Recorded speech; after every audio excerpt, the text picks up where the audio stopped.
ঢাকা মহানগরীর যে কোনো এলাকায় যদি কেউ একটা সভা সমাবেশ করে, সেই ক্ষেত্রে ডিএমপির একটা অনুমতির বিধান রয়েছে। এর বাইরে আমরা দেখি বিভিন্ন রাজনৈতিক দলের বাইরেও নানা সংগঠন বিভিন্ন সভা সমাবেশ বা অনুষ্ঠানাদি করে থাকেন। সাম্প্রতিক সময়ে বেশ কিছু এলাকায় আমরা সভা সমাবেশ, গণজমায়েত, মিছিল বা যে কোনো ধরনের অনুষ্ঠান আয়োজন করা থেকে আমরা নিষিদ্ধ ঘোষিত করেছি। এসব এলাকায় যদি কেউ নিষেধাজ্ঞা অমান্য করে কোনো ধরনের সমাবেশ করার চেষ্টা করে, তবে সেটা আমরা আইনগতভাবে মোকাবেলা করব।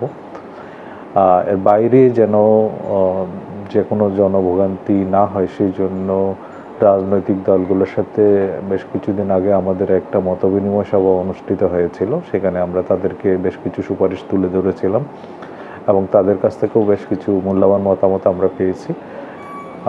ভবিষ্যতে যে কোনো ধরনের সভা সমাবেশ আয়োজনের ক্ষেত্রে তারা তাদের সহযোগিতার আশ্বাস আমাদেরকে দিয়েছেন এবং যে কোনো সভা সমাবেশ করার ক্ষেত্রে অবশ্যই জনভোগান্তি যেন এড়িয়ে করা যায় সে ব্যাপারে তারা তাদের অবস্থান আমাদের কাছে তুলে ধরেছেন। আমরা সেটাকে অবশ্যই একটা ভালো ইতিবাচক বিষয় হিসেবে দেখি।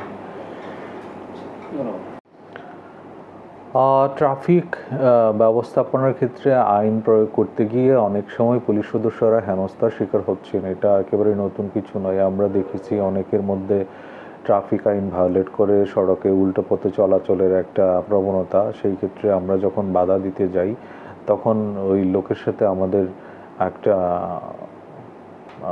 হেনস্থার মতো পরিস্থিতির শিকার হতে হচ্ছে। এই ক্ষেত্রে আমি বলবো, যারা চালক, যারা যাত্রী, সকলেরই একটা গুরুত্বপূর্ণ ভূমিকা রয়েছে। কোনোভাবে কেউ যেন ট্রাফিক আইন ভায়োলেট না করেন। যদি কেউ উল্টো পথে চলেন, এখানে প্রথমত যান চলাচলে প্রতিবন্ধকতা সৃষ্টি হয়। তার বাইরে একজনের আইন ভঙ্গ করার প্রবণতা দেখে সেটাতে আরেকজনও প্রলুব্ধ হতে পারে। অতএব এইসব কোনোভাবে যেন না করেন, সেই জন্য আমরা নাগরিকদের মধ্যে সচেতনতাটা প্রত্যাশা করি। তাহলে একটা সুন্দর ট্রাফিক ব্যবস্থাপনাটা এটা জনগণের জন্যই ভালো হবে।